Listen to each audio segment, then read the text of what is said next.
Video बना लेंगे, धन्यवाद। 10 मिनट में बनाना है, सम्मानीय बंद करना है। प्रदेश अध्यक्ष महोदय कोया पुण्यम गुणवाना महासभा छत्तीसगढ़, 10 मिनट का हाँ, काटना फिर बनाना, सेव कोया पुण्यम गुणवाना महासभा के सम्मानीय राष्ट्रीय प्रवक्ता, महासभा के मेंटर और आवश्यकता पड़ने पर मुझे हमेशा एक गुरु के रूप में मार्गदर्शन करने वाले सम्मानीय बुद्धम श्याम जी, आपके चरणों में सादर सेवा जोहार। गरुड़ डोल की पावन धरा पर बैसाखी गोंगो का जो कार्यक्रम आयोजित किया गया है, इस पर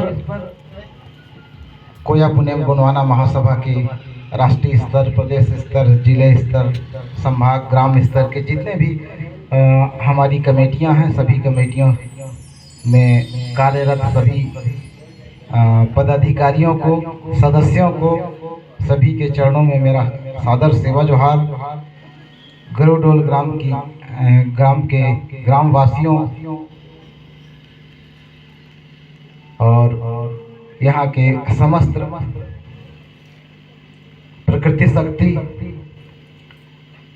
खैरो माई, गांव गोसाई, गौहा गौहिन, सभी प्रकृति शक्ति और गांव की व्यवस्था को संचालन करने वाले समस्त मातृ शक्तियों, पितृ शक्तियों पर को मेरा सादर चरणों में सेवा जोहार करते हुए मैं अपनी बात रखूंगा।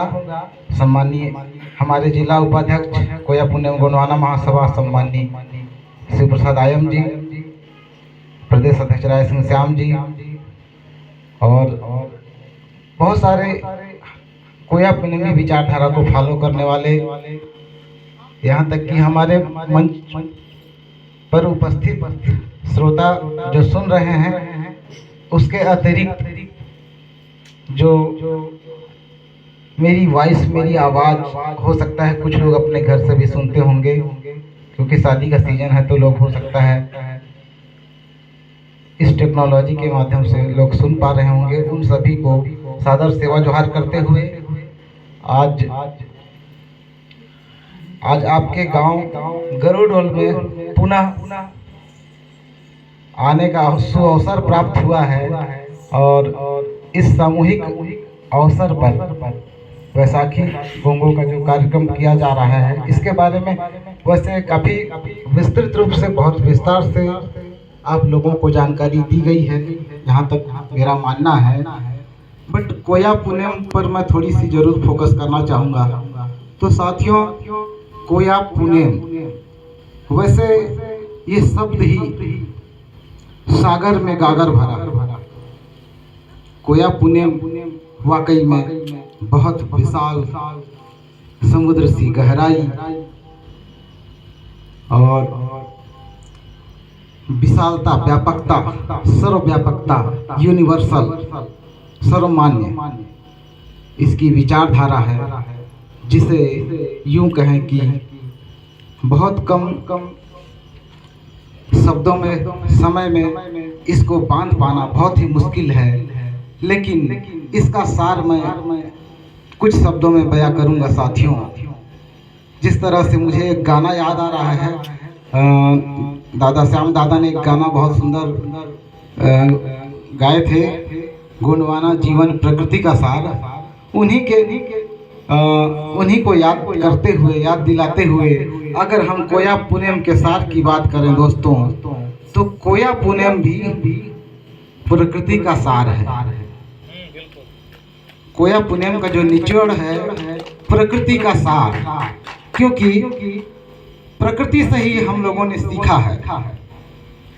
हमारे पांदी पारी कुमार लिंगो बाबा ने प्रकृति में घट रही घटनाओं, प्रकृति में विविध रूप से घट रही घटनाओं को देखा, सुना, समझा, उनका गहन अध्ययन किया।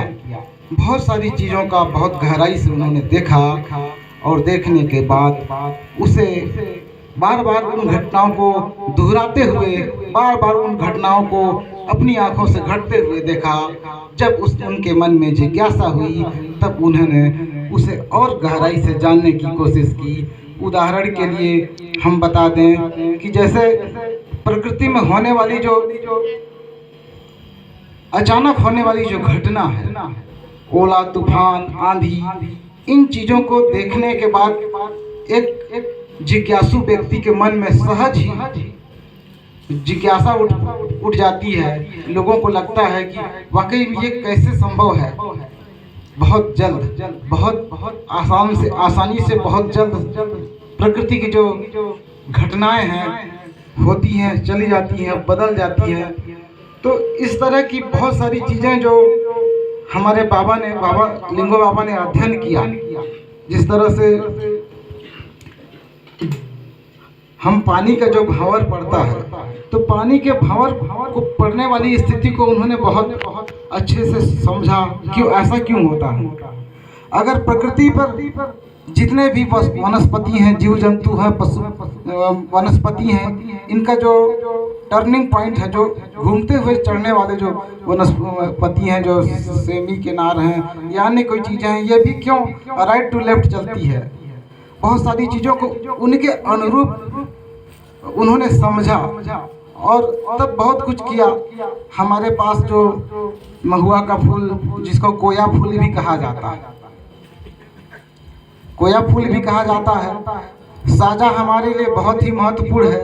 साजा का जो पत्तल है, या साजा पत्र में खीर चढ़ाए हुए को भी बना हुआ है ना। तो जिस तरह से अभी हमारे श्याम दादा ने जिस तरह से आप लोगों को बताया, महुआ, चार, तेंदू, आम और भेलवा, ये 5 फलों का हमारा प्रकृति से संबंध है। और प्रकृति चित जल पावक गगन समीरा, 5 तत्व से बना शरीरा। हमारा शरीर भी 5 तत्व से बना है साथियों। तो जिस तरह से हमारे में जो हमारे मुख्य संस्कार को हम करते हैं, तो मिट्टी का शरीर मिट्टी में मिला देते हैं। तो इस पर मैं अभी बहुत ज़्यादा बात नहीं करना चाहूँगा। कोया पुनः पर फिर से आता हूँ साथियों। कुछ आप लोगों को भी विचार करने और चिंतन करने की बातें मैं चाहता हूँ कि आप लोग के दिमाग में भी क्लिक करे। इस तरह से हम गूगल में सर्च करते हैं, तो एक क्लिक से हमको उससे संबंधित जानकारियाँ मिलना शुरू हो जाती है। तो मैंने कहा था कि कोया पुनः प्रकृति का सार है। तो साथियों, कोया पुनः वास्तव में प्रकृति का सार है, क्योंकि कोया पुनः हम कहीं और से हमारे बाबा साहब, हमारे धर्म गुरु लिंगो ने नहीं सीखा है। हमारे कोया पुनेमी जो व्याख्याकार हैं, उन्होंने प्रकृति को बहुत करीब से जाना, समझा और एनालिसिस किया। इसके बाद जो है कुछ चीज़ों को माना गया कि ये ऐसा है, और उस पर काफ़ी गहन रिसर्च, काफ़ी अध्ययन के बाद स्वीकार किया गया। आप सभी जानते हैं कि जो हमारी व्यवस्था है, सामाजिक व्यवस्था से जुड़ी हुई सारी चीज़ें हैं, जो कोया पुनः अलग से और भी कुछ नहीं है।